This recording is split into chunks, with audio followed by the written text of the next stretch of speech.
ஸ்ரீ சாயி சச்சரித்திரம் அத்தியாயம் 46. பாபாவின் கயா பயணம், ஆடுகளின் கதை. இந்த அத்தியாயம் ஷாமா காசி, பிரயாகை, கயா முதலிய இடங்களுக்கு பயணம் செல்வதையும் பாபா எங்கனம் அவருக்கு முன்னால் சென்று அங்கிருந்தார் என்பதையும் விளக்குகிறது. மேலும் 2 ஆடுகளை பற்றிய பாபாவின் பழைய நினைவுகளையும் விவரிக்கிறது. முன்னுரை. ஓ சாயி, தங்களது பாதங்களும் தங்களை பற்றிய நினைவுகளும் தங்களது தரிசனமும் புனிதமானவை. அவை எங்களை கர்ம தலைகளிலிருந்து விடுவிக்கிறது. எங்களுக்கு தங்கள் ரூபம் தெரியாமல் இருந்தாலும் இப்போதும் அடியவர்கள் தங்களை நம்பினால் பிரத்யட்சமான அனுபவங்களை உடனே தங்களிடமிருந்து பெறுகிறார்கள். கட்புலனுக்கு தென்படாத சூட்சுமமான நூலால் தாங்கள் அருகிலும் தொலைவிலும் உள்ள பக்தர்களை தங்கள் பாத கமலங்களுக்கு ஈர்த்து இழுத்து அன்பும் பாசமும் உள்ள தாயாரைப் போல அரவணைக்கிறீர்கள். தாங்கள் எங்கு இருக்கிறீர்கள் என்பதை அடியவர்கள் அறியவில்லை என்றாலும் தாங்கள் அவர்களின் அருகிலேயே இருந்து அவர்களுக்கு உதவி புரிந்து ஆதரிக்கிறீர்கள் என்பதை கடை முடிவாக அவர்கள் உணர்ந்து கொள்ளும்படி அவ்வளவு சாமர்த்தியமாக நூலை இழுக்கிறீர்கள். தங்கள் அனுகிரகத்தின் காரணமாக புத்திசாலிகள், அறிவாளிகள், கற்றறிந்தோர் இவர்கள் எல்லோரும் சம்சார குழியில் விழுகிறார்கள். ஆனால் மிகவும் ஏழ்மையான சாதாரண பக்தர்களை தங்கள் சக்தியினால் காப்பாற்றுகிறீர்கள். ஆன்மஸ்வரூபமாகவும் யாரும் அறியாதபடியும் எல்லா லீலைகளையும் புரிந்துவிட்டு அவற்றுடன் எந்தவித தொடர்பும் இல்லாதது போல் தோற்றமளிக்கிறீர்கள். தாங்களே செயல்களை செய்கிறீர்கள், ஆனால் செய்யாதவரை போன்று காட்சியளிக்கிறீர்கள். ஒருவருக்கும் ஒருபோதும் தங்கள் வாழ்க்கையை பற்றி தெரியாது. எனவே எங்களது பாவங்களை போக்கும் எங்களுக்குண்டான சிறந்த வழி மனம், மொழி, மெய் இவற்றால் தங்கள் பாதார விந்தங்களை சரணடைந்து தங்களது நாமத்தை எப்போதும் ஸ்மரணம் செய்வதே ஆகும். அடியவர்களின் ஆசைகளை தாங்கள் பூர்த்தி செய்கிறீர்கள். மற்றவர்களுக்கு பேரானந்த பெருநிலையை அளிக்கிறீர்கள். தங்கள் இனிமையான பெயரை ஸ்மரணம் செய்வதே அடியவர்களுக்கு மிக மிக எளிதான சாதனமாகும். இந்த சாதனங்களால் ராஜச தாமச பண்புகள் மறைந்து சத்துவ குணமும் நேர்மையும் முக்கியத்துவம் அடைகின்றன. விவேகம், பற்றின்மை, ஞானம் முதலியவையும் தொடர்கின்றன. பின்னர் நாம் நமது ஆன்மாவுடனும் குருவிடமும் ஒன்றிவிடுவோம். இரண்டும் ஒன்றே என்பதே உண்மை. இதுவே குருவிடம் பூரண சரணாகதி அடைவது என்பதாகும். நமது மனம் அமைதியும் சாந்தியும் பெறுவதே இதற்கான ஒரே நிச்சயமான அடையாளமாகும். இந்த சரணாகதி, பக்தி, ஞானம் இவற்றின் பெருமை தனித்தன்மை வாய்ந்தது. ஏனெனில் அமைதி, பற்றின்மை, புகழ், முக்தி முதலியவை அதை தொடர்ந்து வருகின்றன. ஒரு அடியவரை பாபா ஏற்றுக்கொண்டால் அவரை அவர் தொடர்கிறார். இரவும் பகலும், வீட்டிலும் வெளியிலும் அவருடனேயே இருக்கிறார். அவர் விரும்பியவாறு எங்கு வேண்டுமானாலும் செல்லட்டும். அறிவு கெட்டாத வகையில் ஏதாவது ஒரு ரூபத்தில் அவருக்கு முன்பாகவே சென்று பாபா அங்கு இருக்கிறார். கீழ்வரும் கதை அதை விளக்குகிறது. கயா பயணம். காகா சாஹேப் தீக்ஷித் சாய்பாபாவிற்கு அறிமுகப்படுத்தப்பட்ட சில நாட்களுக்கு பிறகு தனது மூத்த மகன் பாபுவுக்கு நாக்பூரில் பூணூல் திருமணம் நிகழ்த்த நிச்சயித்தார்.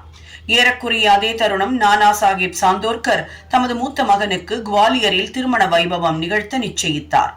தீக்ஷித், சாந்தோர்கர் ஆகிய இருவரும் ஷிரடிக்கு வந்து இந்த வைபவங்களுக்கு பாபாவை அன்புடன் வரவேற்றனர்.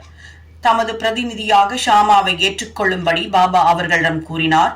அவரே நேரடியாக வர வேண்டும் என்று வற்புறுத்தப்பட்ட போது ஷாமாவை அவர்களுடன் கூட்டிக் கொண்டு செல்லும்படி அவர்களிடம் கூறி காசிக்கும் பிரயாகைக்கும் சென்ற பின்பு நாம் ஷாமாவை விட முன்னால் இருப்போம் என்று கூறினார்.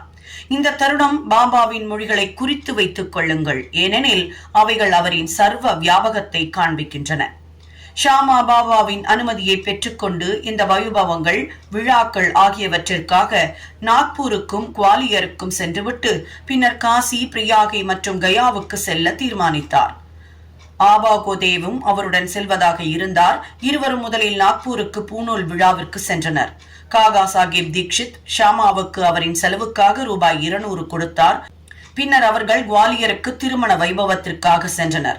அங்கே நானா சாஹேப் சாந்தோர்கர் ஷாமாவுக்கு 100 ரூபாயும் அவரது சம்பந்தியான ஜடார் 100 ரூபாயும் கொடுத்தனர். பின்னர் ஷாமா காசி, அயோத்தி முதலிய இடங்களுக்கு சென்றார். காசியில் ஜடாரின் அழகான லட்சுமி நாராயணர் கோவிலும் அயோத்தியில் ராமர் கோவிலிலும் ஜடாரின் மேனேஜரால் நன்கு வரவேற்கப்பட்டார். அவர்கள், அதாவது ஷாமா, கோத்தே அயோத்தியில் 21 நாட்களும் காசியில் 2 மாதங்களும் தங்கினர். பின்னர் அங்கிருந்து கயாவிற்கு புறப்பட்டனர். கயாவில் பிளேக் பரவி இருக்கிறது என்பதை ரயிலில் அவர்கள் கேள்விப்பட்டு மனக்லேசம் அடைந்தனர். இரவில் கயா ஸ்டேஷனில் இறங்கி தர்மசாலையில் தங்கினார்கள். காலையில் கயாவாலா, அதாவது யாத்ரீகளுக்கு உணவும் இருப்பிடமும் அளிக்கும் அந்தனர் வந்து, யாத்ரீகர்கள் எல்லாம் முன்னரே புறப்பட்டு விட்டனர், நீங்களும் சீக்கிரம் புறப்படுவது நல்லது என்றார். ஷாமா தற்செயலாக அவரை கயாவில் பிளேக் இருக்கிறதா என்று வினவினார். இல்லை என்றார் கயாவாலா. தயவு செய்து எந்தவித கவலையும் பயமும் இன்றி வந்து தாங்களை பாருங்கள் என்றார். பின்னர் அவர்கள் அவருடன் சென்று அவரது இல்லத்தில் தங்கினார்கள். அது பெரிய விசாலமான சத்திரமாகும். தனக்கு கொடுக்கப்பட்ட இடத்தை பற்றி ஷாமா மிகவும் மகிழ்ந்தார்.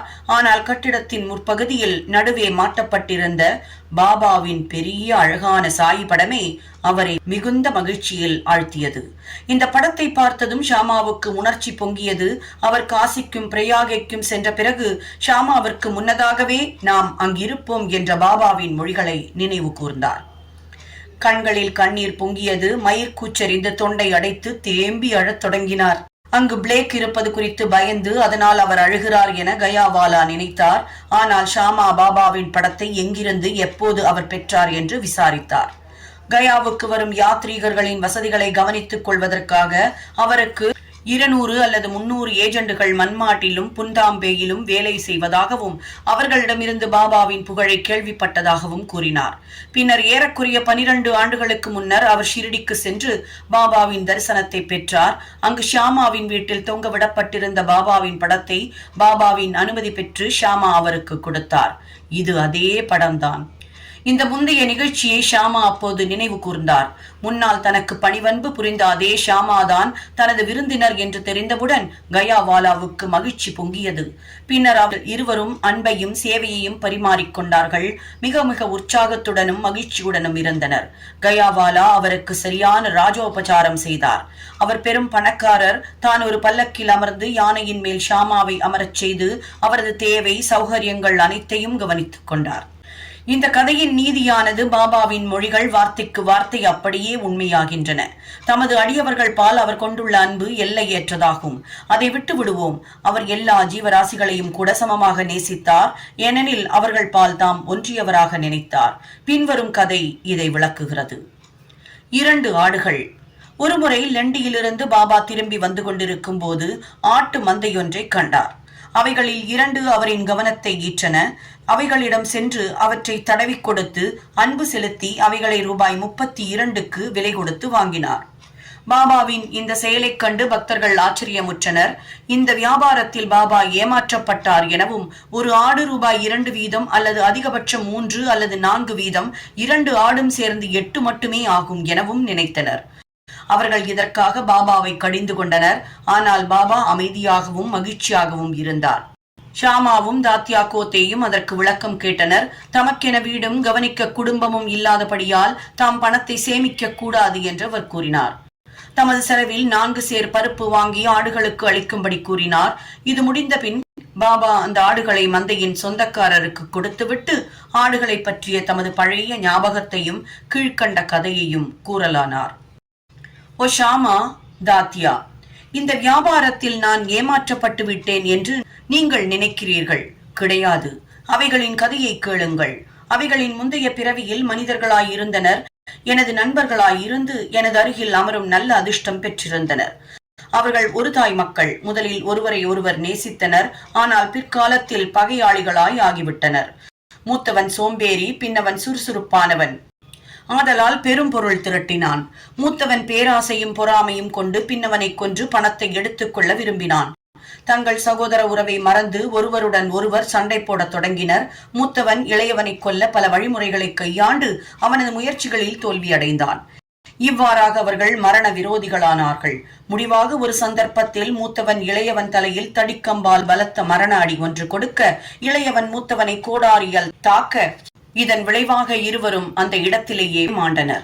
அவர்கள் வினையின் காரணமாக இருவரும் ஆடுகளாக பிறந்தனர். சற்று முன் என்னை கடந்து சென்றபோது நான் அவர்களை அறிந்து கொண்டேன்.